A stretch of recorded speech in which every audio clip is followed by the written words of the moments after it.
سر الفاتحة.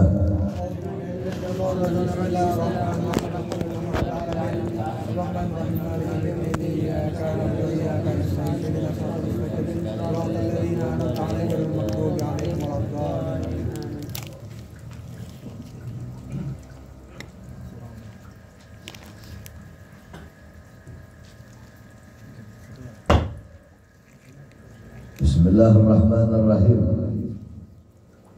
Qala muallif, qala al-Imam Hasan al-Basri rahmatullah alaihi fi qawlihi ta'ala Rabbana atina fid dunya hasanah wa fil akhirati hasanah. Al-Baqarah.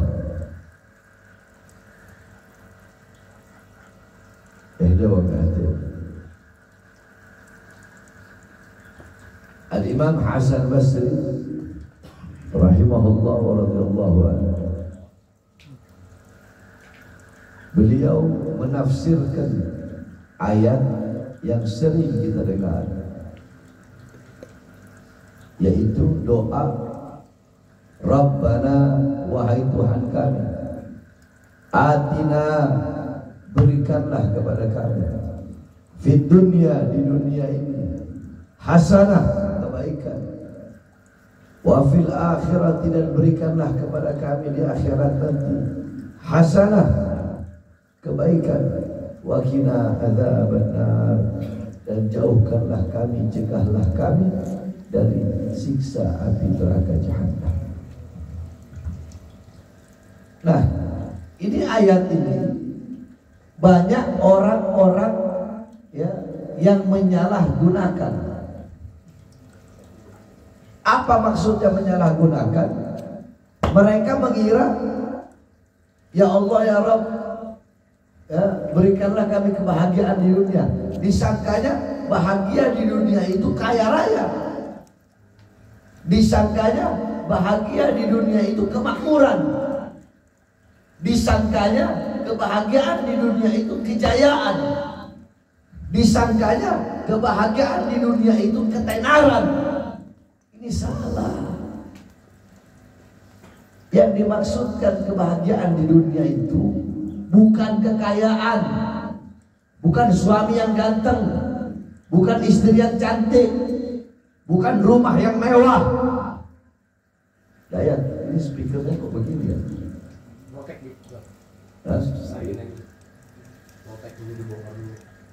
Bukan rumah yang mewah, bukan rumah yang tingkat, bukan yang di dalamnya terdapat perabotan-perabotan yang mahal, bukan anak-anak yang pintar dalam urusan dunia, bukan ente yang mendapatkan kesuksesan yang banyak, pekerjaan dengan gaji yang banyak.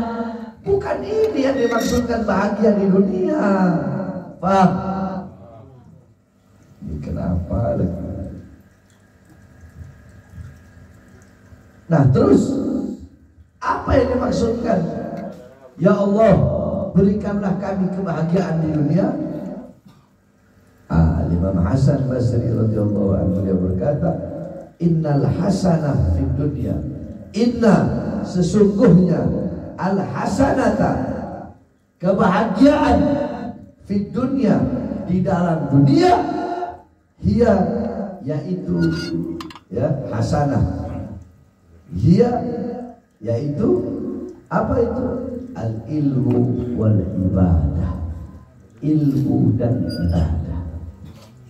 Jadi bukan kekayaan, bukan kekayaan, bukan kemakmur, bukan kejaya, bukan rumah yang mewah, bukan pekerja, bukan gaji, bukan itu kebahagiaan dunia.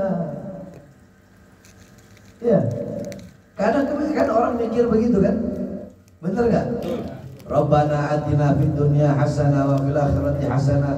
Ya Allah, berikanlah aku kebahagiaan, kebaikan di dunia. Pikirannya udah apa?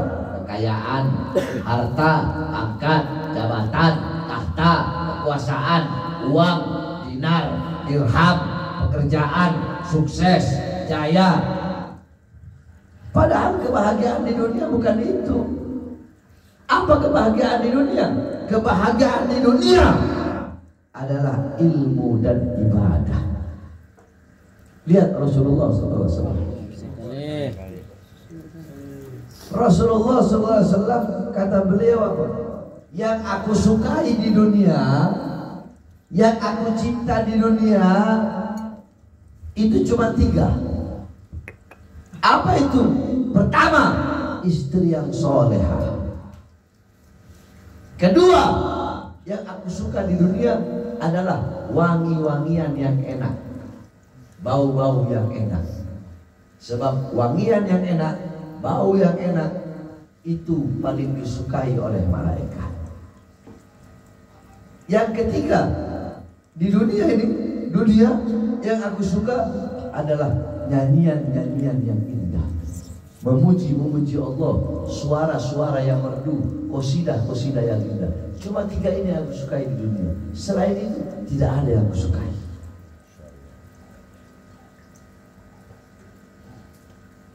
Terus kenapa kok orang-orang barat, orang kafir, orang Kristen, kenapa kok mereka Allah beri kemakmuran, kejayaan, kekayaan?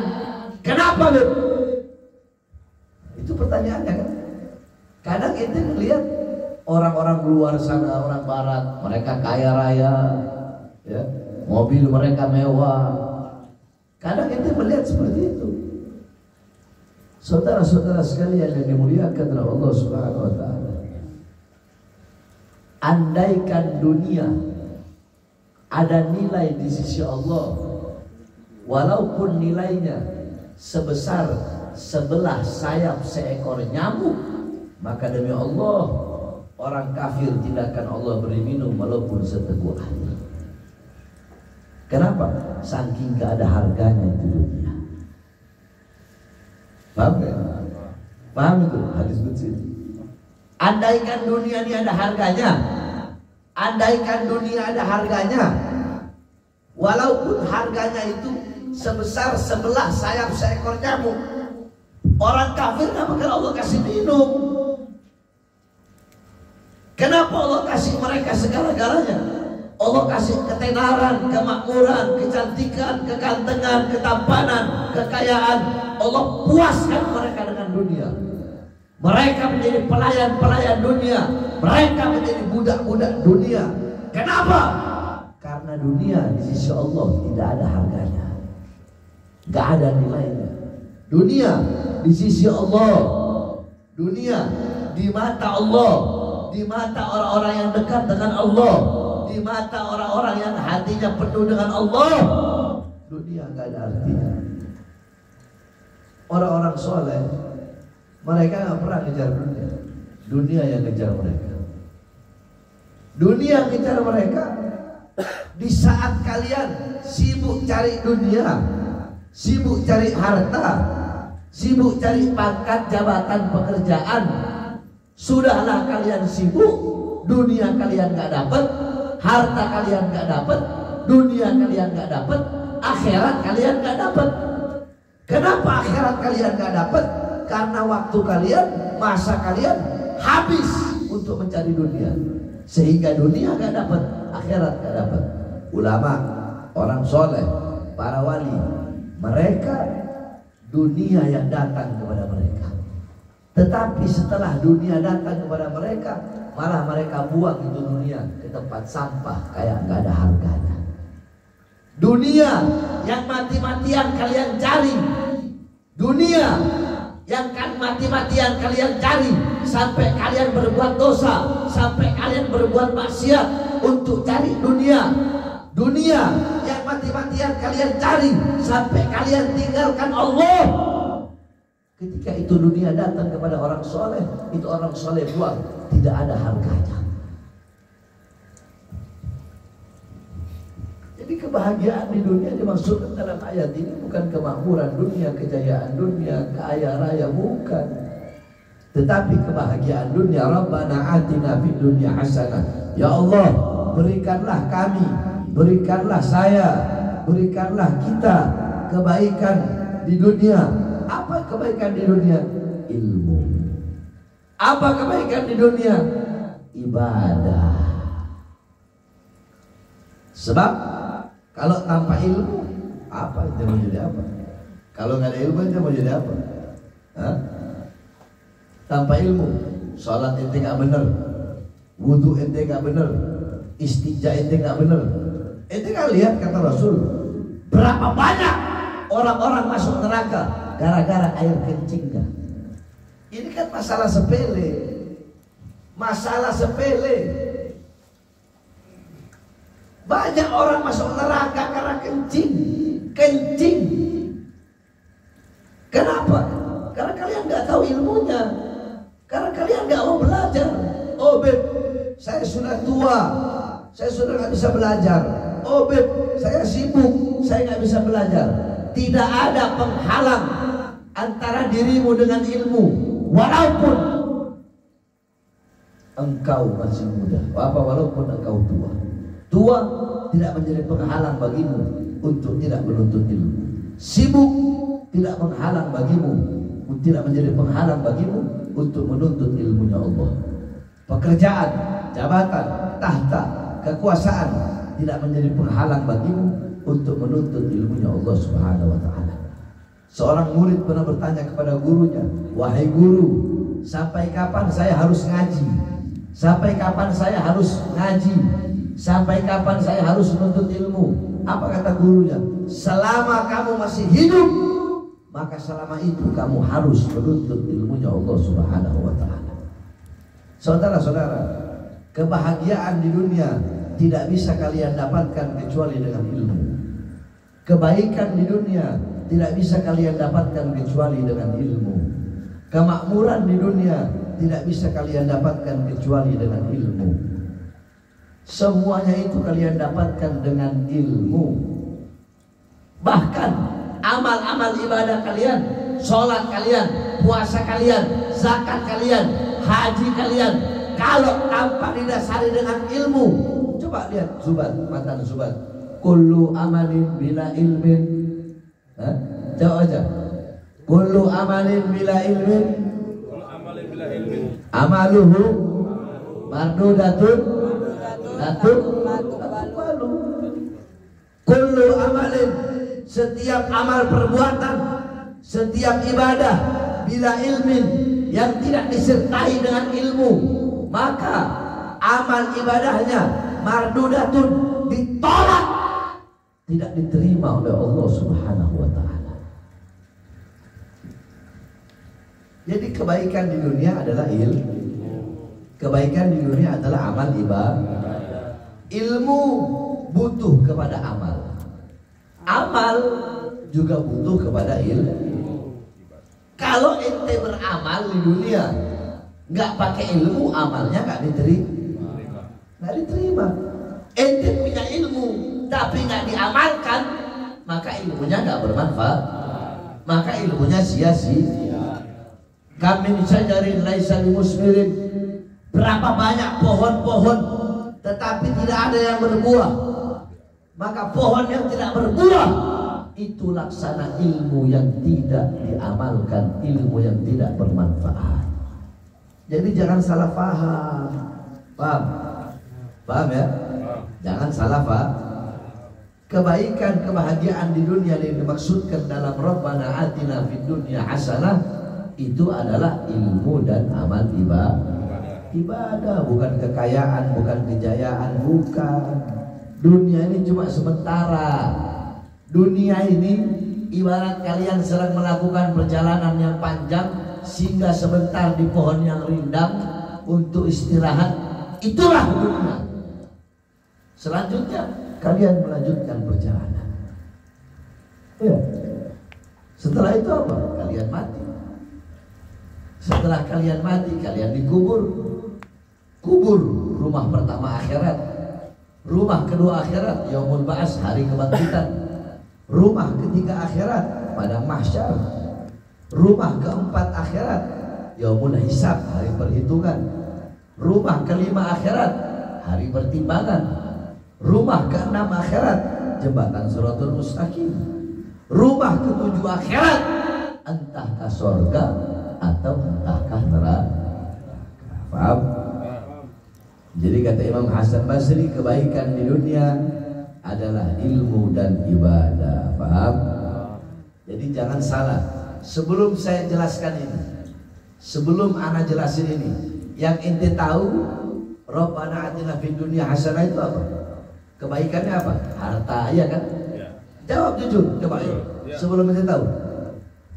Sebelum ana jelasin ini nih, yang ente tahu Rabbana atina fid dunya hasanah, kebaikan, maksudnya kebaikan apa? Harta, terus tenar, pekerjaan, kaya, disukai orang, dipuji orang, iya kan? Padahal kebaikan dunia ilmu dan ibadah. Ente kalau punya ilmu, perhatikan, ente kalau punya ilmu, dunia yang nyari ente, ketenaran yang nyari ente, kemakmuran yang nyari ente, kejayaan yang nyari ente, harta yang nyari ente, pangkat nyari ente, jabatan nyari ente, dunia nyari ente, perempuan nyari ente. Kalau ente punya ilmu, jadi gak usah khawatir. Kalau ente berilmu, dunia bakal nyari ente. Gak perlu ente cari dunia, dunia yang datang kepada ente. Makanya dikatakan zalaltu, Imam Abdullah bin Mas'ud mengatakan zalaltu taliban fa'azaztu matluban. Aku dulu hina ketika menuntut ilmu, aku dulu capek ketika jadi santri, ketika menjadi pencari ilmu aku hina, ketika menjadi pencari ilmu aku capek. Tapi ketika aku memiliki ilmu dan menjadi orang yang dicari ilmunya, maka aku menjadi mulia. Orang berilmu adalah orang yang mulia. Orang berilmu adalah orang yang mulia. Coba lihat pejabat-pejabat punya pangkat gak? Punya pangkat gak? Jawab yang keras. Punya pangkat gak? Punya jabatan gak? Punya kekuasaan gak? Datang gak ke orang berilmu? Datang gak? Datang gak? Sowan gak? Datang mereka. Sowan mereka. Sebab kenapa? Kata Imam Abu Aswad Ad-Du'ali, al-muluk hukamun 'alan nas wal ulama hukamun 'alal muluk. Paham? Raja, penguasa, pemerintah, mereka bisa mengatur rakyat, mereka bisa menghakimi rakyat, mereka bisa menghakimi masyarakat. Terus siapa yang bisa mengatur mereka? Siapa yang bisa menghakimi mereka? Al ulama hukamun 'alal muluk. Ulama lah yang bisa mengatur, yang bisa mengatur dan bisa menghakimi raja, penguasa dan para pemerintah. Jadi jangankan presiden sama ulama, presiden sama santri aja kedudukannya di sisi Allah lebih jauh santri. Presiden, saya tanya, pejabat pemerintah, emang mereka tiap hari dinaungi oleh sayap-sayap malaikat? Dinaungi enggak? Penuntut ilmu, penuntut ilmu setiap saat dinaungi oleh sayap-sayap malaikat, didoakan oleh para malaikat, didoakan hatta namlata fil hujr wa hatta al-huta fil bahr. Ikan-ikan yang ada dalam lautan, bisa itu berapa banyak ikan ada dalam lautan? Bisa itu berapa banyak semut-semut yang ada dalam lubang? Mereka semua mendoakan orang yang mengajarkan kebaikan dan orang yang belajar kebaikan. Makanya saya bersyukur. Saya bersyukurnya kenapa? Kemarin saya punya murid Haidar, dia meninggal mendapatkan 2 kemuliaan. Dia mendapatkan 2 keutamaan. Ada orang mati syahid cuma 1 kali syahid, berperang di jalan Allah 1 kali syahid kalau dia mati. Orang mati melahirkan 1 kali syahid. Orang mati tenggelam 1 kali syahid. Orang mati sakit perut yang di perutnya penuh dengan cairan 1 kali syahid.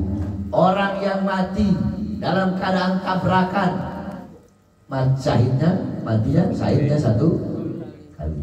Orang yang meninggal dalam keadaan melahirkan, syahidnya 1 kali. Orang yang meninggal dalam keadaan menuntut ilmu, matinya 1 kali. Orang yang meninggal kebakaran, syahidnya 1 kali. Kebanyakan di mana-mana syahidnya 1 kali. Ulama meninggal, syahidnya 1 kali. Mujahid meninggal berperang, matinya syahidnya 1 kali. Murid saya kemarin Haidar mendapatkan 2 syahid, 2 kemuliaan, 2 keutamaan. Ini jarang didapatkan. Apa itu? Yang pertama, man mata, siapa orang yang meninggal li talibil ilm, untuk menuntut ilmunya Allah. Orang meninggal dalam keadaan menuntut ilmunya Allah, fahuwa syahid, maka dia mati syahid. 1. Al-gharib, fahuwa syahid, orang yang mati tenggelam, maka dia matinya mati syahid. Berarti dapat berapa kemuliaan? Dapat berapa keutamaan? Ada orang mati tenggelam tapi bukan penuntut ilmu. Ada orang lagi ngaji mati tapi bukan dalam keadaan tenggelam. Tapi murid saya kemarin Haidar, dia mendapatkan 2 kemuliaan, dia mendapatkan 2 keutamaan. Saya saja belum tentu mendapatkan kemuliaan seperti itu. Makanya saya katakan ini bukan bencana bagi keluarga korban, bagi bapaknya, bagi ibunya. Ini bukan bencana. Ini bukan bencana. Ini bukan bala. Ini bukan musibah. Tapi ini anugerah dari Allah. Ma asabaka min hasanatin faminallah. Apa-apa yang menimpamu dari kebaikan itu datangnya dari Allah. Mati syahid, kebaikan apa keburukan? Berarti datangnya dari siapa? Datangnya dari siapa? Datangnya dari Allah. Bahkan nanti si Haidar bisa memberikan pertolongan kepada 71 anggota keluarganya kelak di akhirat. Amin.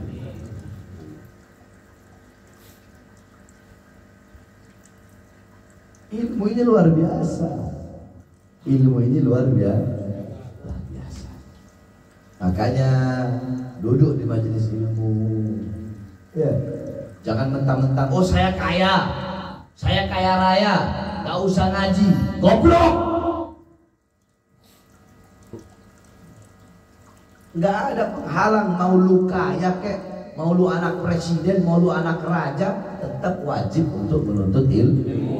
Kalau ingin mendapatkan kebahagiaan dunia akhir, keselamatan dunia akhir.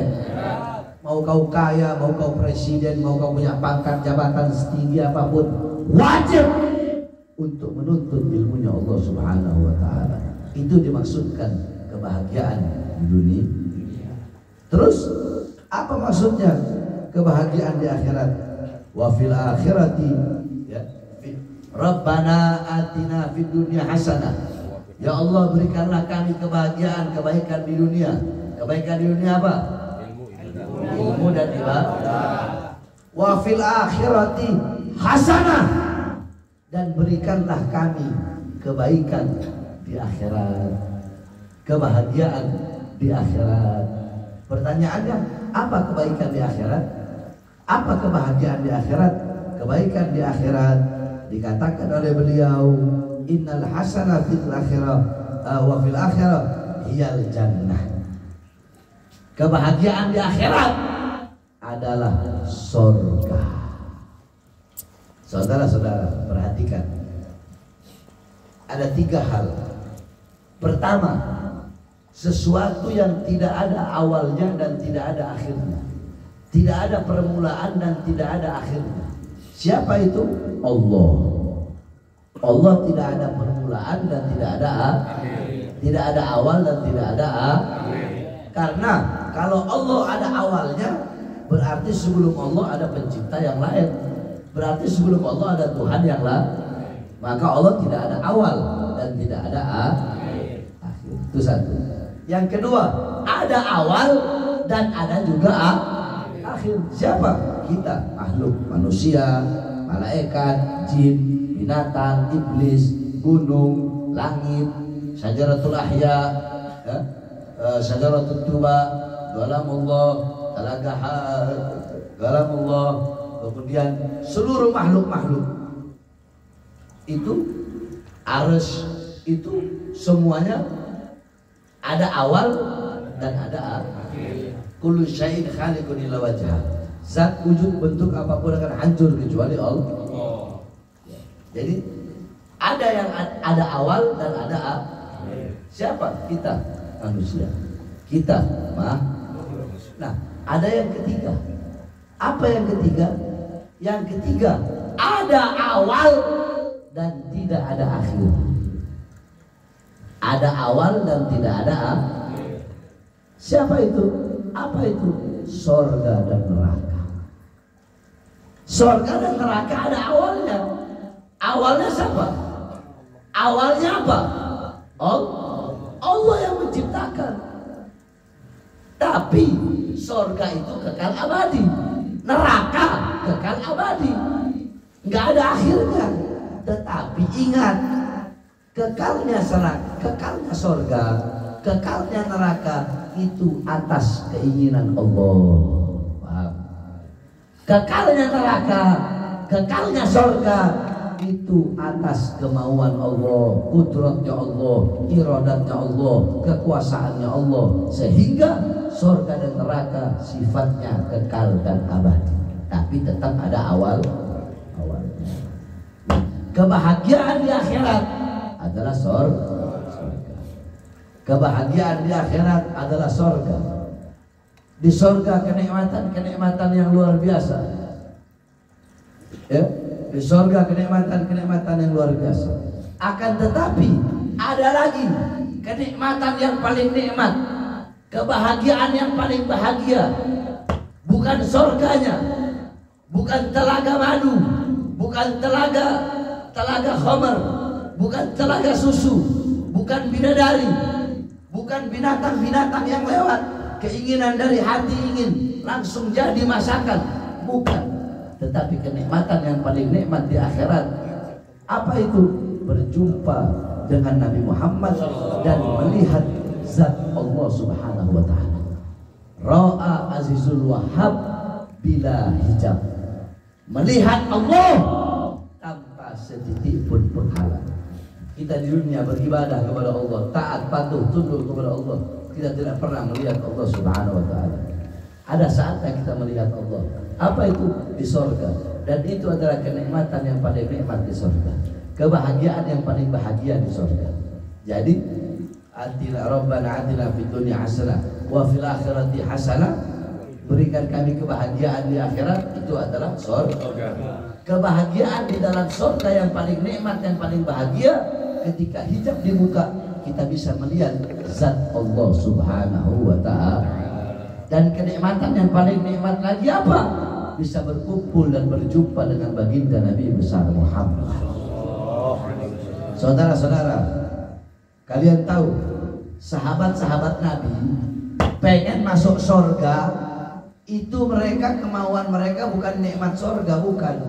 Mereka pengen masuk surga tujuannya bukan bidadari, bukan telaga al-haud yang sekali minum tidak pernah kehausan selama-lamanya, bukan telaga Kautsar, bukan. Ketika Rasulullah wafat, Rasulullah meninggal, banyak sahabat yang mengangkat tangan, ya Allah, cabutlah kedua mataku. Untuk apa aku melihat?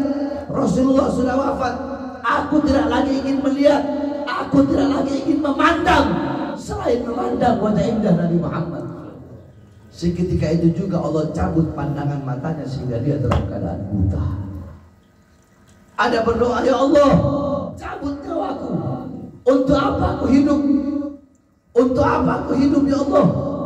Nabi Muhammad sudah wafat, Nabi Muhammad sudah mati, ya Allah, cabut nyawaku. Seketika itu juga Allah cabut nyawanya sehingga dia dalam keadaan mati. Bahkan dalam hadis, ja'at imra'atun li Aisyah wa qalat li Aisyah radhiyallahu anha, ya Aisyah, ikshif li qabran Nabi sallallahu alaihi wasallam Fakashafat gabran Nabi sallallahu alaihi wasallam, fadakhalat imra'atun fabakat hatta matat. Ada perempuan tua renta datang kepada Sayyidatuna Aisyah berkata, wahai Aisyah, tolong bukakan bagiku kuburnya Nabi Muhammad. Dibuka kuburnya Nabi oleh Sayyidatuna Aisyah. Masuk ini perempuan di kuburnya Nabi. Dia menangis tersendu-sendu. Dia menangis di situ sampai dia mati saat itu juga. Kenapa para sahabat semenjak wafatnya Rasul mereka banyak yang ingin wafat, banyak yang ingin meninggal dunia, banyak yang ingin menjadi buta? Kenapa? Satu jawabannya, karena mereka tetap selalu ingin berkumpul dengan Nabi Muhammad, tidak mau jauh dengan Nabi Muhammad SAW. Sayyidina Abu Bakar As-Siddiq satu waktu, Sayyidina Abu Bakar, Rasulullah bilang, wahai Abu Bakar, kamu sudah berhari-hari belum makan, sana pulang makan dulu. Pulang Sayyidina Abu Bakar makan, baru 5 menit datang lagi, ya Rasulullah, aku sudah makan. Kata Sayyidina Abu Bakar apa? Wahai Abu Bakar, aku tidak pernah melihat orang makan secepat ini. Apa kata Sayyidina Abu Bakar? Iya ya Rasulullah, ketika aku ingin menyendok, ketika aku ingin mengambil makanan, tiba-tiba aku terkenang, teringat wajah indahmu, sehingga aku langsung kembali lagi kemari karena aku tidak mau jauh darimu ya Rasulullah. Jadi sahabat itu pengen masuk surga bukan karena kenikmatan yang ada di surga. Kenapa? Karena mereka ingin berjumpa dengan baginda Nabi besar Muhammad, berkumpul dengan Nabi Muhammad. Maka rugilah, celakalah engkau, celakalah kalian kalau di akhirat kalian tidak bisa berkumpul dengan baginda Nabi besar Muhammad sallallahu alaihi wasallam. Mudah-mudahan kita bahagia di dunia, bahagia dengan ilmu, bahagia dengan amal, bahagia dengan ibadah, bahagia di akhirat, masuk surga.